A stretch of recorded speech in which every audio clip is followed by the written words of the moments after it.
Kashmiri pandits पे लगातार जम्मू कश्मीर के साथ साथ पूरे हिंदुस्तान में सियासत हो रही है कि हर पार्टी कश्मीरी पंडित्स को रिहैबिलिटेट करने की कोशिश कर रही है और कश्मीरी पंडितों को वो घर वापसी की बात कर रही है। और इसी मुद्दे पे वोटिंग होती है, इलेक्शंस होते हैं और इलेक्शंस में कश्मीरी पंडितों को यूज़ किया जा रहा है और कश्मीरी पंडितों के नाम पे वोट लिए जा रहे हैं। नेशनल कॉन्फ्रेंस के सदर डॉक्टर फ़ारूक अब्दुल्ला जम्मू में है और पिछले कुछ दिनों से वो लगातार कश्मीरी पंडित्स की बात कर रहे हैं और कश्मीर की बात कर रहे हैं और जम्मू कश्मीर की बात कर रहे हैं। मैं आपको बता दूं कि एनसी जो पार्टी है वो बहुत पुरानी पार्टी है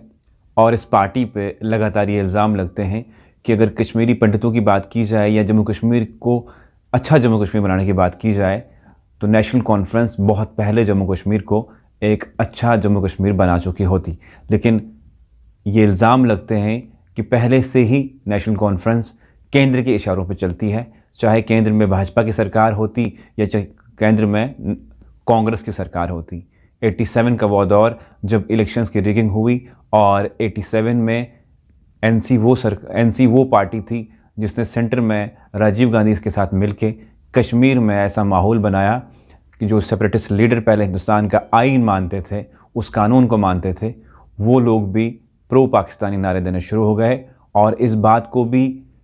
इस बात पे तमाम लोग ये एलिगेशन लगाते हैं कि नेशनल कॉन्फ्रेंस ही रेस्पॉन्सिबल है जो कश्मीर के 90 की दिहाई कश्मीर को देखनी पड़े। अगर गिलानी या सईद सलाउद्दीन इस तरह के सेपरेटिस्ट लीडर इलेक्शन लड़ रहे थे और इलेक्शन में हिस्सा ले रहे थे, नेशनल कॉन्फ्रेंस ने ज़ोर ज़बरदस्ती उस दौर का इलेक्शन जीता और उन लीडरों को प्रो पाकिस्तानी बना दिया और फिर वो सेपरेटिस्ट लीडर जहाद के नारे, पाकिस्तान के नारे और कश्मीर घाटी को जहन्नुम बना दिया और कश्मीर घाटी को 90 की वो दिहाई देखनी पड़ी। ये तमाम एलिगेशंस हैं जो नेशनल कॉन्फ्रेंस पर लग रहे हैं। आज नेशनल कॉन्फ्रेंस के सदर डॉक्टर फ़ारूक अब्दुल्ला जम्मू में है और पिछले कई सालों से ये नेशनल कॉन्फ्रेंस यही वादे और दावे कर रही है जो जम्मू कश्मीर के लोगों का हक है वो वापस दिलवाएंगे। समझ ये नहीं आ रही है कि अगर नेशनल कॉन्फ्रेंस ने इतने साल जम्मू कश्मीर पर राज किया और कई बार नेशनल कॉन्फ्रेंस के चीफ मिनिस्टर रह चुके हैं, लेकिन जम्मू कश्मीर के लिए कोई भी अच्छी चीज़ नहीं की। यही एलिगेशंस ब्लेम नेशनल कॉन्फ्रेंस पर लग रहे हैं। लेकिन डॉक्टर फ़ारूक अब्दुल्ला आज जम्मू से फिर वार्तालाप करते हुए कश्मीरी पंडितों की बात की, कश्मीरी पंडितों को घर वापसी की बात की, मंदिर बनाने की बात की, मस्जिदें बनाने की बात की और कश्मीरियों को कश्मीर में बसाने की बात की। ये तमाम क्या सियासत है या फिर अब नेशनल कॉन्फ्रेंस समझ चुकी है कि कश्मीरी पंडितों को अगर हक दिलाएगी वो नेशनल कॉन्फ्रेंस से दिला सकती है। और दूसरी तरफ भाजपा की जो केंद्र सरकार है, जो भाजपा की पार्टी है, वो भी कश्मीरी पंडितों को लेके सियासत चला रही है।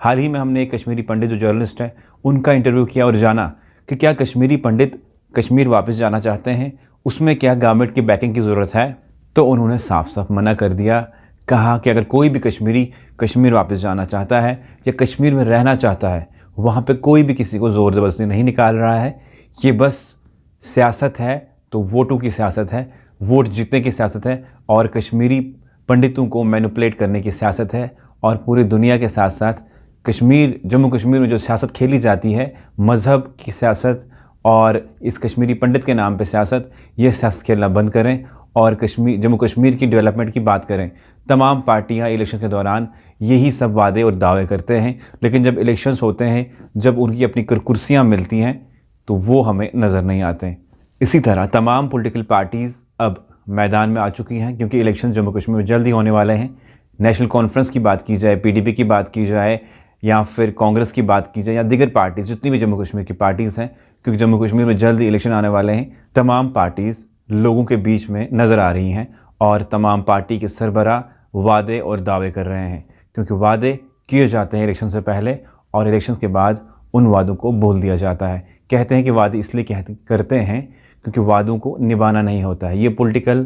जो लोग हैं, ये उनकी परंपरा है।